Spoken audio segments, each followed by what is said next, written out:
Once When I Was Scared by Helena Clare Pittman, illustrated by Ted Rand. Once when I was scared.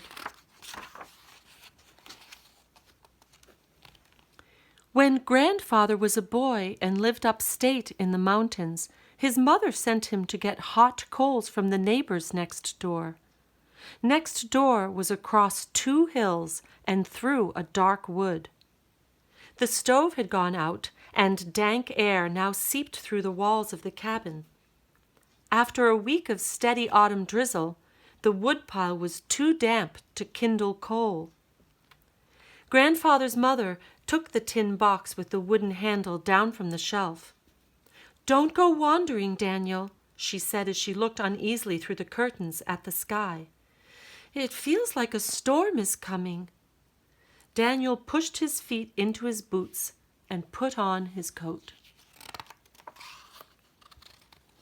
Then he picked up the box, stepped outside, and headed toward the woods. A few fiery autumn leaves still clung to the trees, the only bright color in the foggy valley. They shivered in the wind, which stung Daniel's cheeks. "Hurry back," his mother called. "It will be dark soon." But her voice sounded far away. Daniel was already sliding, half falling, through the wet leaves, down the far side of the first hill. The wind blew smoky-looking clouds across the sky and whistled through the holes in the sides of the coal box. Daniel stumbled over slippery rocks and roots as he tried to run. Tangles of branches caught his woolen leggings, slowing him. But suddenly he broke free. Now he moved easily over the roots, springing gracefully off rocks with his strong back legs. His sharp claws dug into the leaves. Behind him, a silvery tail bounced on the wind, its white tip a bright flicker in the shadows.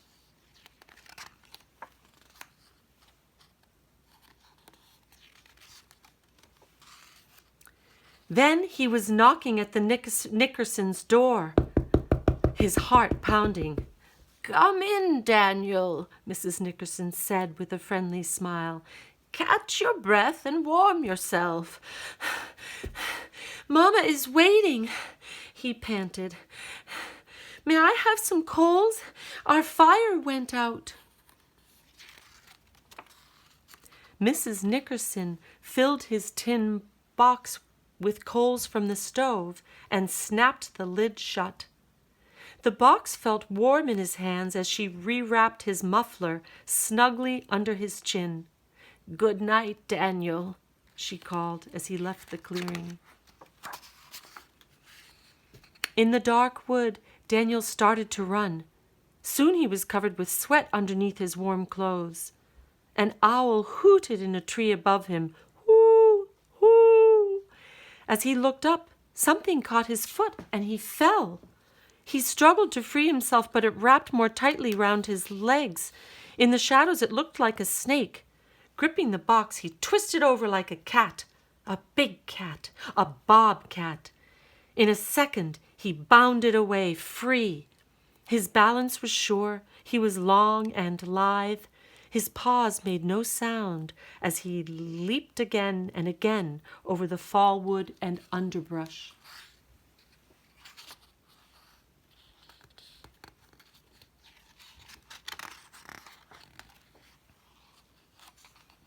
He could see the hill behind his house when suddenly he heard a crash of branches. Ahead was a huge black shape. It looked like a bear crouching. The fur on its neck stood straight up. He heard it snarl. A bear stood between him and home. In the place of his cat's paws were his leather boots and mittened hands. Shaking, he dropped the tin box. The lid fell open and coals scattered, hissing on the wet ground. The bear turned and rose on its back legs. Daniel jumped back. He felt himself rise off the ground. His feet became talons, his arms huge dark wings that lifted him up above the bear. He shouted at the top of his voice to frighten it. The sound that came from his throat was the shriek of an eagle.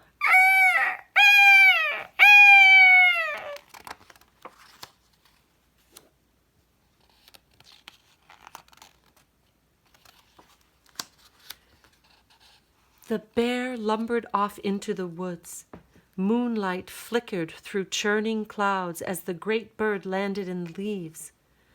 Daniel took a long, deep breath, then looked at himself. His wings were gone. He was wearing his coat, which was matted with dirt, and his muffler was still wound around his neck. Then he knelt and put the glowing coals back into the tin box. He brushed off his clothes, picked up the box, and climbed the hill. Rain was just beginning to fall as he reached home. "How quickly you went and came, Daniel," said his mother. She held him close. Her warmth felt good against his cheek. "Hardly 15 minutes passed since you left." She took the coals and laid a bed in the stove for the kindling. Flames soon danced through the crackling twigs.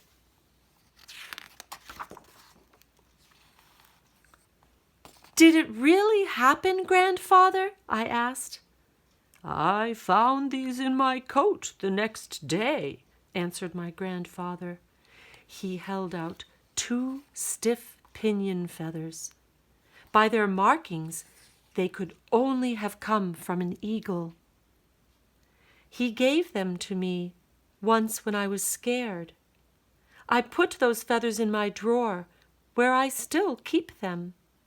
Sometimes, when I feel afraid, I take them out. I hold them in my fingers and remember the look in my grandfather's eyes when he gave them to me.